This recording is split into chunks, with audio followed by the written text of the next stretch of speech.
Dentro de las muchas controversias en el ministerio de Cristo con respecto a los fariseos y también a los escribas, podemos encontrar una pregunta muy importante que ellos le hacen a Jesús. Y no solo esta, sino también muchas otras. Pero lo que causa mucha curiosidad es que Jesús siempre se negaba a responder. ¿Por qué Jesús hacía esto? Comencemos con el estudio de la palabra de Dios en este momento.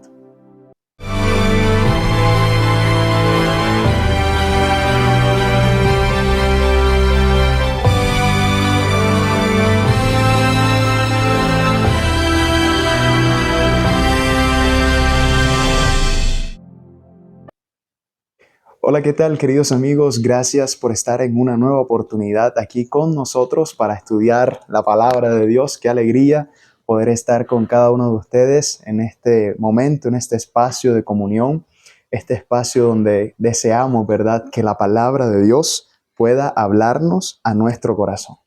Quiero invitarte que puedas abrir tu Biblia junto conmigo en Marcos capítulo 11, el versículo 27.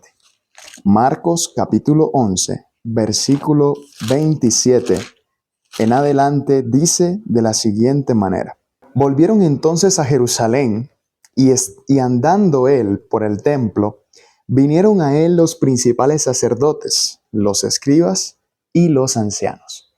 Aquí describe el lugar donde Jesús se encontraba. Dice que estando en el templo, vinieron a él. También describe los personajes que aparecen en escena para hacerle la pregunta a Jesús. ¿Quiénes estaban? Los principales sacerdotes, los escribas y los ancianos. Vienen a Jesús. Jesús se encuentra en el templo de Jerusalén después de la entrada triunfal, lo que ya hemos venido estudiando durante esta semana. Ahora viene un escenario en el cual Jesús tiene que responder a una pregunta que en sí no es una pregunta normal, sino que de alguna manera esta pregunta iba malintencionada de parte de los principales sacerdotes, los escribas y los ancianos. Miremos lo que dice el versículo 28. Aquí está la pregunta. Dice, y le dijeron a Jesús, ¿con qué autoridad haces estas cosas? ¿Y quién te dio autoridad para hacer estas cosas? Aquí la pregunta es, ¿con qué autoridad Jesús hace esto? ¿Y quién le da la autoridad? Pero me causa mucha curiosidad también la respuesta de Jesús. Jesús respondiendo les dice en el versículo número 29, dice de la siguiente manera: os haré yo también una pregunta. Y es curioso porque toda pregunta amerita una respuesta.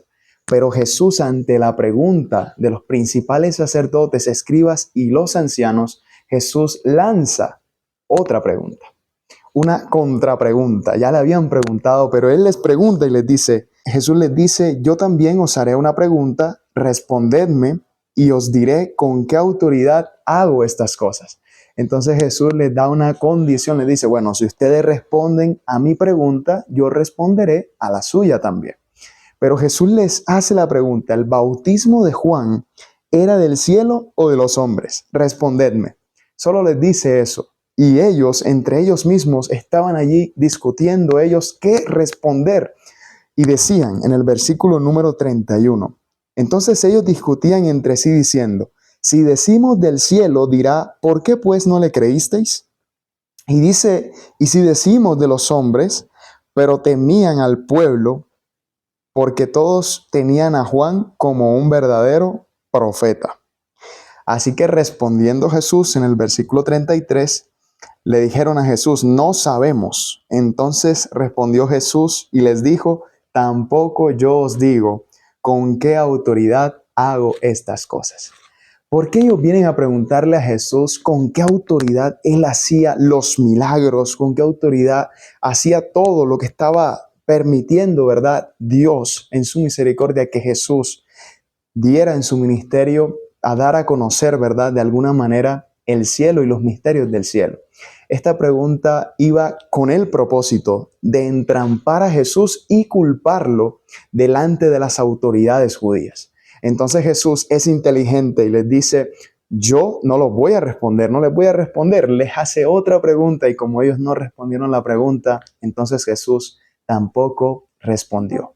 ¿Qué nos enseña esto a nosotros? En diversas ocasiones, también nosotros tendremos que responder a las preguntas malintencionadas de otras personas. Y no solamente preguntas malintencionadas, sino también hemos de lidiar con personas que tienen caracteres muy difíciles, los cuales nosotros no podemos llevar. Muchos vendrán, ¿verdad?, de alguna manera a insultarnos, aunque quizás en este momento a Jesús no se lo hicieron, ¿verdad?, pero más adelante ocurrió también. Nosotros vemos que esta conducta que tuvieron los principales sacerdotes, los ancianos y también los escribas, puede hoy en nuestra actualidad convertirse en una conducta que alguien pueda tener contra nosotros. Y es allí donde debemos ser también inteligentes, como lo fue Jesús.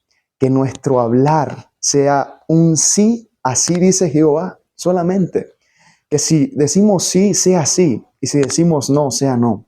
Que cumplamos la palabra que prometemos. Eso dice mucho de nosotros, eso dice mucho de a quién seguimos, ¿verdad? Dice mucho de quién seguimos nosotros, a quién seguimos.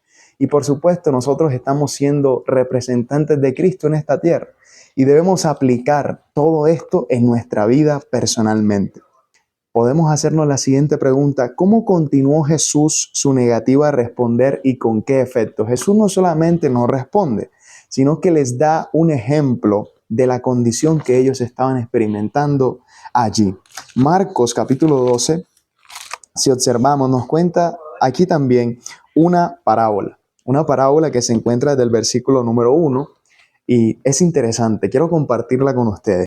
Un hombre plantó una viña, la cercó de vallado, cavó un lagar, edificó una torre y la arrendó a unos labradores y se fue lejos.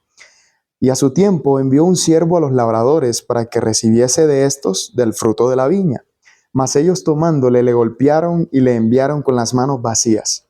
Volvió a enviarles otro siervo, pero apedreándole le hirieron en la cabeza y también le enviaron afrentado. Volvió a enviar otro, y a éste mataron, y a otros muchos, golpeando a unos y matando a otros. Por último, teniendo aún un hijo suyo, amado, lo envió también a ellos, diciendo: tendrán respeto a mi hijo. Mas aquellos labradores dijeron entre sí: este es el heredero, venid, matémosle, y la heredad será nuestra. Y tomándole, le mataron y le echaron fuera de la viña. ¿Qué pues hará el señor de la viña? Vendrá y destruirá a los labradores y dará su viña a otros. ¿Ni aun esta escritura habéis leído? La piedra que desecharon los edificadores ha venido a ser la cabeza del ángulo. El Señor ha puesto esto y es cosa maravillosa a nuestros ojos. Y procuraban prenderle porque entendían que decía contra ellos aquella parábola, pero temían a la multitud y dejándole se fueron. Jesús ahora describe la situación de una manera lúdica. Presenta la parábola. Estos labradores que estaban matando a los enviados del Señor, ¿verdad?, eran estos mismos principales sacerdotes, los ancianos y, por supuesto, los escribas. Aquí está diciendo el Señor en pocas palabras: yo les he enviado mensajes, he enviado mensajeros, pero ustedes a ninguno de ellos han prestado atención y han rechazado también ese mensaje. Pero de manera especial Dios a nosotros nos invita hoy que podamos aceptar los mensajes que nos está enviando, que no caigamos en la misma actitud de los principales sacerdotes, escribas y fariseos, que no vayamos a Jesús, ¿verdad?, a hacerle preguntas para entramparlo. No, el Señor ya nos ha dado toda la verdad, ¿verdad?, esa verdad que está disponible para nosotros y por supuesto debemos aprenderla cada día.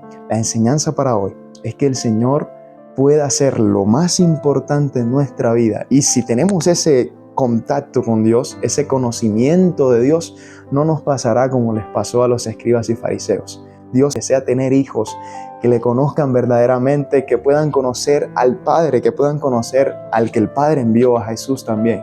Y por supuesto, el Espíritu Santo pueda morar en el corazón de cada uno de nosotros.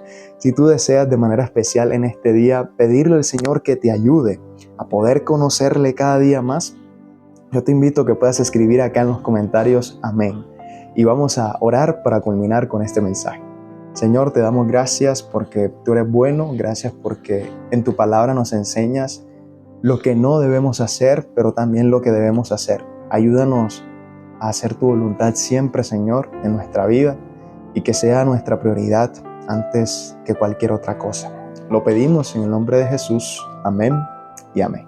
Que Dios te bendiga grandemente y nos vemos en una próxima oportunidad para seguir estudiando la palabra de Dios. Bendiciones.